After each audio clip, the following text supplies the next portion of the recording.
Stray Kids sold over 30 million albums, not by luck, but by building everything from the ground up. Self-made, self-produced, and driven by raw authenticity, the K-pop industry as a whole is incredibly artificial. Every action, emotion, and lyric is specially placed to further their product. It's because of that standard that Stray Kids were able to excel so much. The group strives to stay true to themselves, embracing their flaws and stray behavior.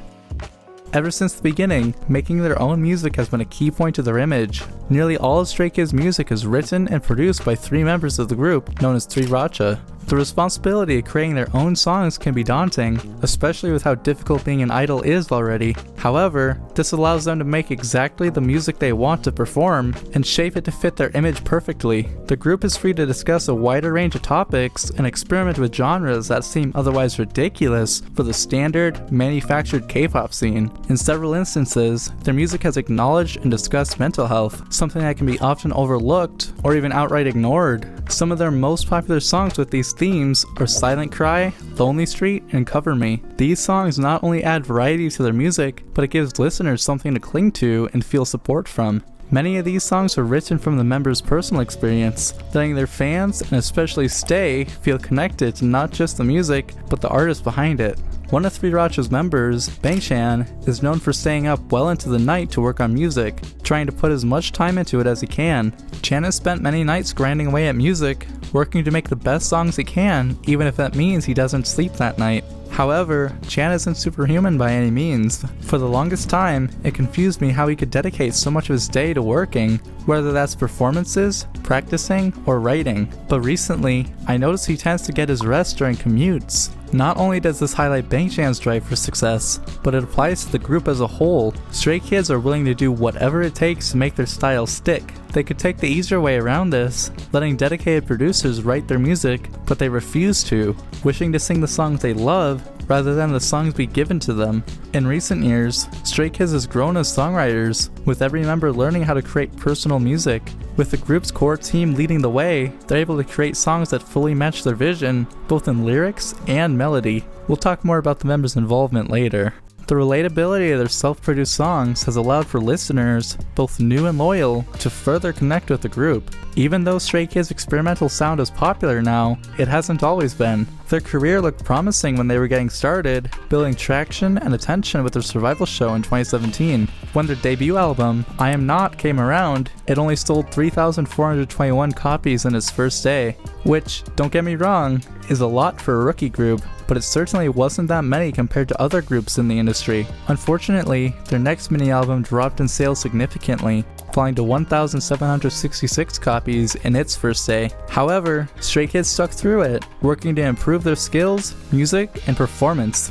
A year later, Stray Kids released MIROH, their first big title track. Now being pushed further into the public eye, the group began facing immense levels of criticism for their odd music style, calling it nothing more than noise. Despite those critiques, Stray Kids stayed true to the sound they liked, writing the music they wanted to hear, even if it didn't please everybody. The group viewed this sound as their specialty almost, calling it the Stray Kids genre. But on June 17th, 2020, everything changed for Stray Kids. The group released their first full-length album, and included on the record was God's Menu, a song that perfectly aligned with everything Stray Kids stood for. The song has successfully given Stray Kids more attention than ever before, both positive and negative, but it didn't matter as Go Live sold 52,352 copies in its first day. Just to put that in perspective, Go Live sold about 1,430% more copies in its first day than I Am Not. Stray Kids were clearly picking up traction. God's Menu introduced a multitude of new people to Stray Kids,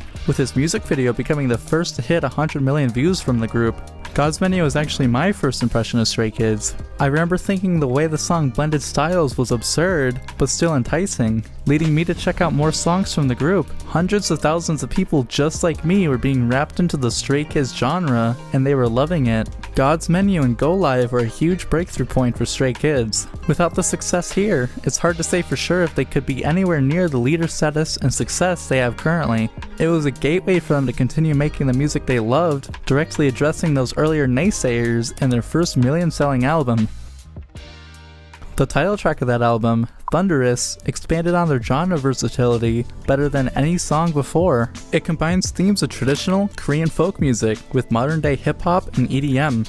They merged these styles in a way only Stray Kids could, producing something entirely new and unique to their brand. Stray Kids were successfully being authentic in an artificial industry, and people adored them for it. The thing about Stray Kids music is it's predictably unpredictable. What I mean by that is, they've built up such a strong image around their unique style that it's expected for them to write and release different songs each time. Even just looking at recent years, S-Class is nothing like La La La La, and likewise, La La La La is nothing like Chick Chick Boom. However, they still fall under the umbrella of the Stray Kids genre, where they're consistently combining genres into their own thing. This doesn't mean that their music is disconnected from each other. Actually, they do really well at tying their albums into one another. Their earlier music followed this theme quite well, with their first 3 albums being a part of their I Am series. Each album represents something entirely new, as though the main character of the story is beginning to realize or understand new concepts.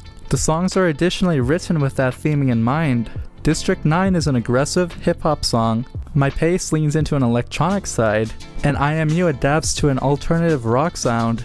What's interesting though is despite taking strong inspiration from those specific genres, they're still adding more into them, creating something entirely new and different. It's this approach that has made the group so popular. Stray Kids consistently give listeners something new while also connecting to previously established sounds. In recent years, the members have begun expanding and performing beyond their strongest skills. Most notably, Jongbin and Lino are beginning to sing much more often on songs, something they both love doing. By mixing up their abilities, the group is able to create a wider variety of songs, broadening their catalog of music. Another way they've been widening their discography is through member songs. I mentioned earlier that the members of Stray Kids are starting to get more involved in the songwriting process, and it really has changed the overall view of the group.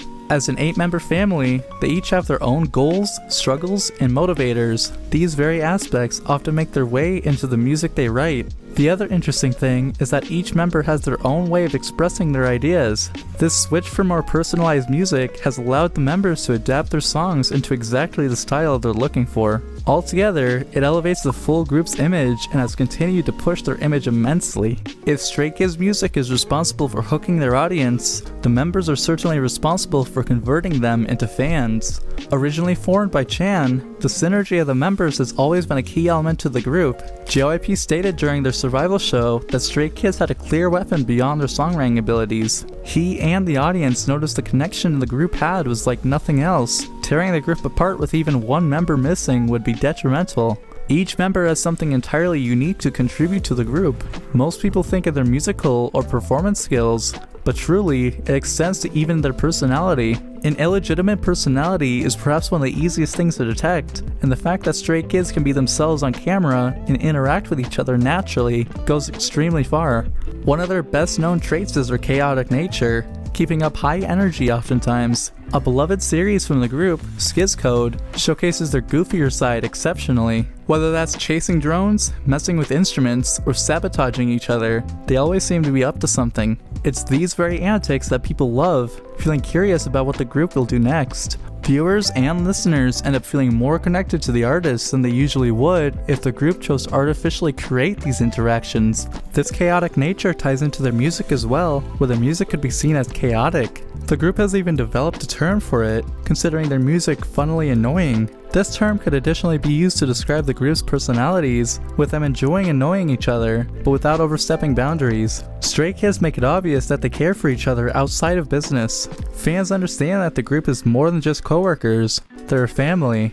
After how long they've spent together, it's almost a necessity that they are one. They've endured years of hardships together, and without the support from each other, it's hard to say if they'd be at the top now. As the leader and the oldest of the group, Bangchan is often a main encourager. One spotlighted moment comes from when Stray Kids competed on Kingdom Legendary War. Ian was worried about a high note in his performance, pushing himself to perfect it, but when the final performance came around, he couldn't quite hit it. He felt as though he let Stray Kids down entirely and bombed the round. However, Bangchan came to his aid, reminding him to think of it as just a phase. He made sure that Ian knew he wasn't the only one who messed up. In fact, Chan too had made heaps of mistakes. Even though he's the leader, he isn't the only one that cares for the other members. In an interview with Spotify, Han and Hyunjin praised each other's solo tracks, with Han wishing that people loved Ice Cream more, and Hyunjin writing that Wish You Back keeps them going. Not only are they complimenting each other, but they're helping create attention around each other's music. The members aren't competing to write the next biggest hit, they're trying to help each other the best they can. This authentic style has helped enforce a strong fan connection between the group and listeners. Their strive for authenticity has opened up a gateway between fan and artist. It allows for the fans to feel tied to the idols and feel as though they're just as important in the group's lives as the members are in the fans' lives. It's common practice for fandoms to receive a special name in K-pop. Stray Kids fandom is referred to as Stay, representing how even with their distant, lost aspects, the fans give them a reason to stay. If you've been enjoying the video, I'd really appreciate it if you could subscribe. I love to make videos about Stray Kids, and we'd love to have you here. Earlier I mentioned that Stray Kids have written several tracks focused on mental health and emotional support. This willingness to be open helps fans feel seen and understood in a way that not all groups utilize. However, they extend this beyond their music. Their actions too reflect this. One major way to stay connected with the group was through a weekly livestream series known as Chan's Room. Although it's now been cancelled seemingly indefinitely, Bang Chan used to open up about his own feelings, which in turn helped Stay feel encouraged to open up about their own emotions to either their friends or their families. Additionally, 2 of the 8 members are from English-speaking countries. That origin makes it easier for international stays to feel seen, as they can communicate much easier than exclusively in Korean. This international connection has paid off, as Stray Kids became the first and only act to have their first 6 charting albums debut at number 1 on the Billboard 200. One of Stray Kids' strongest aspects is this very fan connection. Millions of people adore them, not for some artificial persona, but for their true selves. Years ago, their true selves were attacked. People tried to tear down their Stray direction, but they failed. Another industry standard Stray Kids use is video content. However, they take it to the next level, where viewers don't feel like they're watching 8 strange men mess around, but they're actively there with them. Stray Kids is constantly thanking Stay, whether that be through their words or a dedicated song. They ensure that Stays know just how much they're appreciated. This can help Stay feel like they're essential to Stray Kids' journey, and overall, expand their fandom further. So, what really made Stray Kids the leaders of 4th Gen? Was it the music? The personalities? Both are important, but the most vital piece has to be the fan connection. Without it, none of the rest would really matter. Their self-produced music and team synergy helped build that connection. But if music alone could make a group leaders, everyone would be at the top. Stray Kids' success comes from more than just good songs. It's from the way fans feel seen, appreciated, and involved.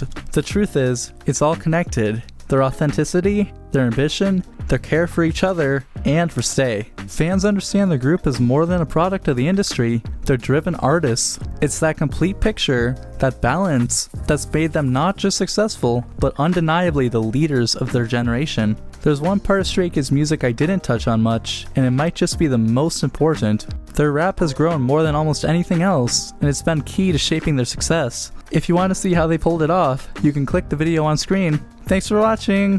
Bye bye bye bye bye bye bye bye bye bye.